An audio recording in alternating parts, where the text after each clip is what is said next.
So I remember one day I'm on my high school football field and I'm playing, I'm practicing, we're getting ready for a game. And the police officers come onto the field. They said, "Can we have a Kalen Moore that's here?" I come out so confused. I'm thinking all the candy that I stole from that Rite Aid in middle school is starting to catch up with me.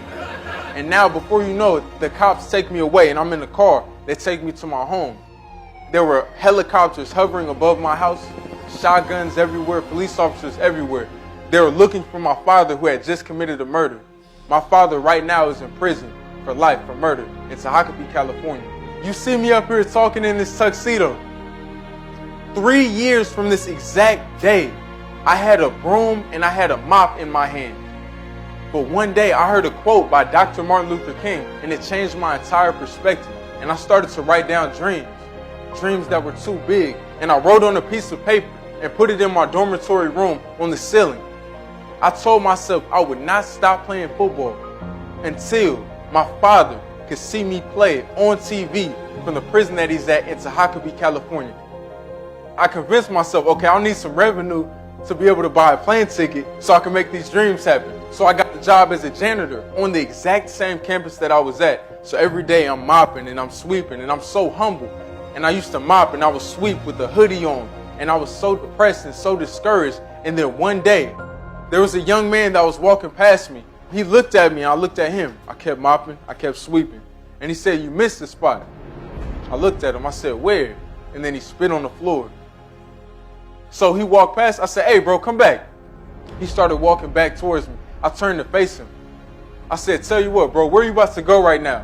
He said, "I'm going to the cab, somewhere you can't go because you're a janitor." I said, "Is that right?" Tell you what, when you go to that cab, tell them to put that food into your hands. Then bring that food from your hands, bring it back out here, put it on this floor, and eat it off this floor. That's how clean this floor is going to be when you get back. I shook his hand and said, "Have a nice day." I heard a quote that day. Dr. Martin Luther King.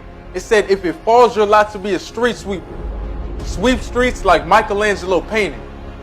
Sweep streets like Beethoven composed music. Sweep streets so well that when you die, may all the hosts of heaven and earth look upon your grave and say, there lived a street sweeper who did his job well." I changed my entire mindset on that day.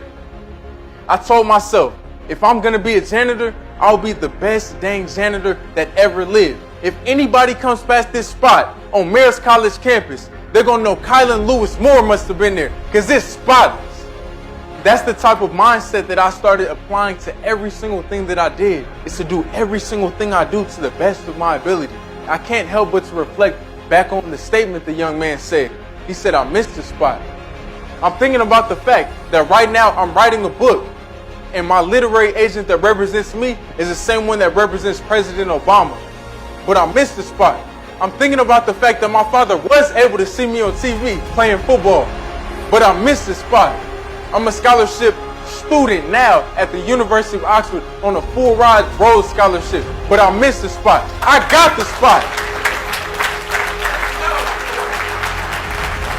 Being hungry is when you want to eat. Starvation, if I don't eat, I will die. You must dream dreams that are so big, so unrealistic, so unimaginable, so unfathomable. They are destined to fail. You have to dream dreams too big.